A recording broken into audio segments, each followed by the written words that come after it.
Tripura Chief Minister Dr. Manik Saha on Friday called on the state police to deepen their engagement with citizens and ensure that policing inspires trust rather than fear. Speaking at a state-level conference at Pragna Bhavan to review the outcomes of the DGSP's IGSP Conference 2025, he said a modern democracy requires a police force that is approachable, accountable and empathetic.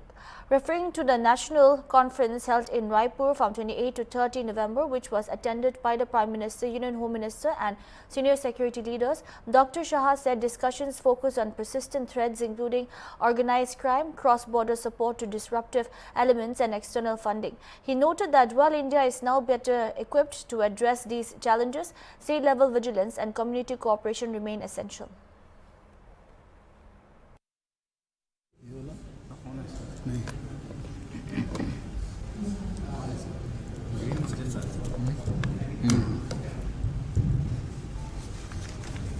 আমার প্রিয় সাংবাদিক বন্ধুগণ,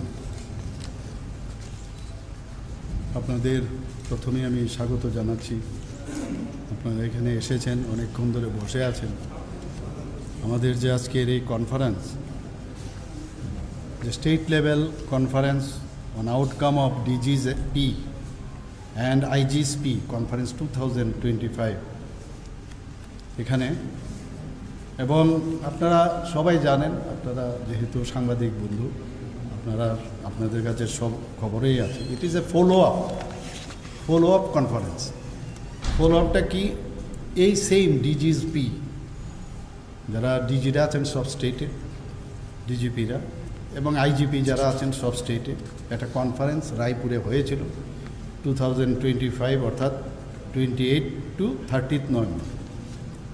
সেখানে মাননীয় প্রধানমন্ত্রী, আমার যশস্বী প্রধানমন্ত্রী শ্রী নরেন্দ্র মোদীজিও ছিলেন, আমাদের honourable home minister Shri Amit শাহজিও ছিলেন, এবং all the DGs and this IGs were there. তো সেখানে আমাদের দেশের এবং স্পেসিফিক কিছু রাজ্যের উদ্দেশ্যে ওখানে বিভিন্নভাবে আলোচনা হয়েছে। কারণ আমাদের ইন্টারনাল সিকিউরিটি নানাভাবে কিন্তু থ্রেট পজিশন আছে, সো মেনি, এবং কোথার থেকে থ্রেট আসছে, কেন হচ্ছে, কিভাবে ক্রাইমগুলো সংগঠিত হচ্ছে।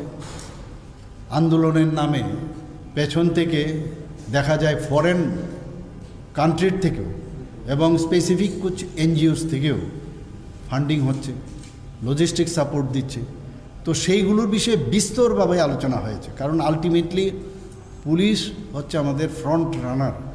যে কোনো জায়গায় কোনো ক্রাইম হয় বা যে কোনো, এখন তো শুধু ক্রাইমের জন্যই পুলিশ নয়, এটা অ্যাক্সিডেন্ট হতে পারে, এখানে ডিজাস্টার বিষয়েও দাঁড়াতে পারে, বা এনি প্রবলেম, মাস ম্যানেজমেন্টের বিষয় দ্বারা, হিউজ গ্যাদারিংয়ের ম্যানেজমেন্টের দ্বারা, সেখানে কিন্তু পুলিশ প্রথমে যায়। মানুষ শান্তি চায়।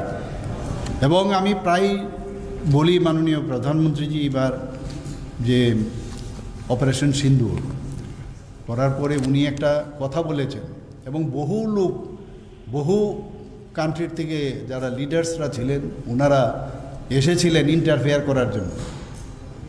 তো সেখান থেকে আমাদের জয়শঙ্করজি, ইউনিয়ন মিনিস্টার ফরেন অ্যাফেয়ার্স, উনি কি বলেছেন? We need not have give suggestion, we need only partner. আমাদের ভারতবর্ষের মধ্যে আমাদের কাছে সব কিছু আছে, আমরা ডিসিশন নেব, আমাদের কাউকে আমাদের সাজেশন দেওয়ার দরকার পড়ে না। তো সেই জায়গায় দাঁড়িয়ে আজকে আপনারা দেখুন 2014 আগে ভারতবর্ষের অবস্থাটা কী ছিল। আমরা এরকম একটা অবস্থায় ছিলাম, এই ভারতবর্ষ টিকবে কি টিকবে না, এরকম একটা অবস্থা হয়েছিল। চারিদিকে মানে একটা অশান্তির বাতাবরণ। এবং সেই জায়গায় দাঁড়িয়ে আপনারা সবাই জানেন যে পাকিস্তান একদিকে চাইনা বর্ডার।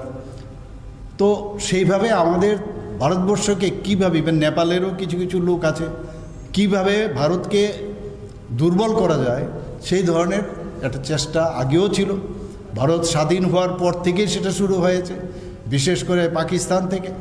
তো এই যে বিষয়, আমাদের যারা বিএসএফ পার্সোনাল আছে, আমাদের সিআরপি যারা আছেন, আমাদের ইভেন যারা লোকাল পুলিশ আছে, তাদেরকেও কিভাবে মৃত্যুবরণ করতে হয়েছে, তারা শহীদ হয়েছে। তো এইভাবে তো চলবে না। ইভেন জেনারেল মানুষ, সাধারণ মানুষও কিন্তু মারা গেছেন এবং তাদের ক্ষয়ক্ষতিও হয়েছে। তো এই যে বিষয়, এটা একটা ইম্পর্ট্যান্ট বিষয় যে এতদিন আমরা সেটা কিন্তু দেখতে পাই না। সব বিষয় ডিসিশন হয় কাগজে কলমে, কিন্তু এইবার মাননীয় প্রধানমন্ত্রীজি এবং মাননীয় আমাদের গৃহমন্ত্রীজি এই ডিজিস কনফারেন্স এবং যে আইজিস কনফারেন্সে যেভাবে ওনারা নির্দেশ দিয়েছেন, যা সাজেশন দিয়েছেন, এবং দেখা গেছে, আমি বলতে দ্বিধা নেই, আনন্দের সাথে বলবো